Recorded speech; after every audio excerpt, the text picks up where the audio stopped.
ખેડા જિલ્લાના માતર તાલુકાના અસલાલી ગામમાં અસલાલી રોડ પર બની રહેલી રહેણાંક સ્કીમને લઈને સ્થાનિકોમાં ભારે રોષ જોવા મળી રહ્યો છે। ડિવાઇન ઇન્ફ્રા અને ક્રાઉન રિયાલ્ટી દ્વારા શરૂ કરાયેલ આ પ્રોજેક્ટમાં ચોક્કસ સમુદાયના લોકોના વસવાટનો આક્ષેપ થતા ગ્રામજનોમાં ચિંતા વધી છે। સ્થાનિકોએ જિલ્લા કલેક્ટરને રજૂઆત કરીને ડેમોગ્રાફિક ફેરફારની ભીતિ વ્યક્ત કરી છે અને જમીન સોદામાં ગેરરીતિની તપાસની માંગ કરી છે। સાથે જ ડિસ્ટર્બડ એરિયા એક્ટ લાગુ કરવાની પણ માંગ ઉઠી છે। મામલો ગરમાતા તંત્ર સતર્ક બન્યું છે અને આગળ ઉગ્ર આંદોલનની ચીમકી આપવામાં આવી છે। નમસ્તે, જય હિન્દ। હું ધર્મેન્દ્રસિંહ લાખાભાઈ સોડા પરમાર અસલાલી ગામથી આવું છું, માતર તાલુકાનું અસલાલી। અમારે ત્યાં અસલાલી ગામની સીમમાં ખેડા ખંભાત જે હાઈવે છે તેની નજીક ઇમેજ કોલેજની સામે અને 74 સર્વે બ્લોક નંબરની જે જમીન છે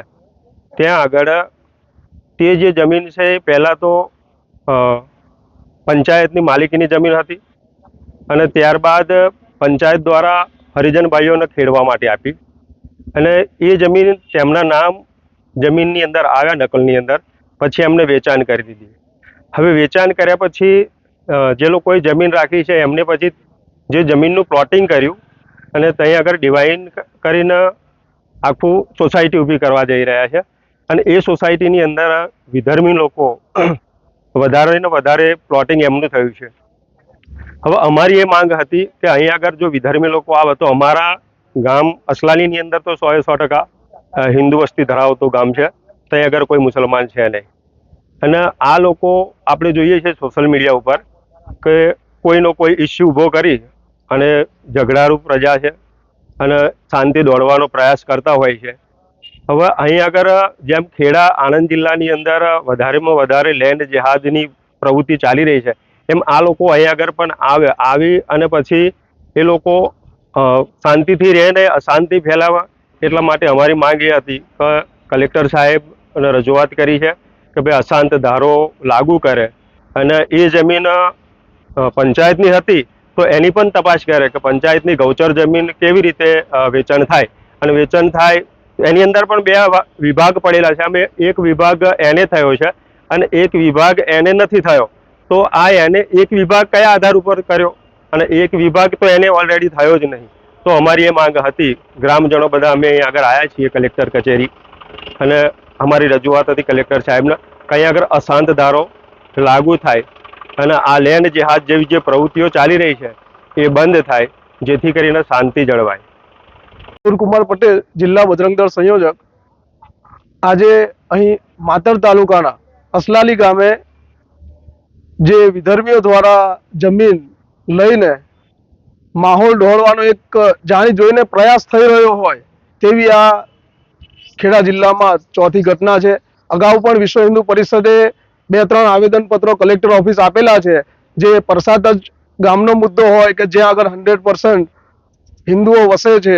ખરેડી ગામનો મુદ્દો હોય, ત્રાજ ગામનો મુદ્દો હોય અને ચોથું અત્યારે અસલાલી કે જ્યાં આગળ 100% હિન્દુ બહુમતી વિસ્તાર છે અને ત્યાં આગળ જાણી જોઈને આ લોકો અહીં જમીનો લઈને જે માહોલમાં અશાંતિ ફેલાવવા માંગે છે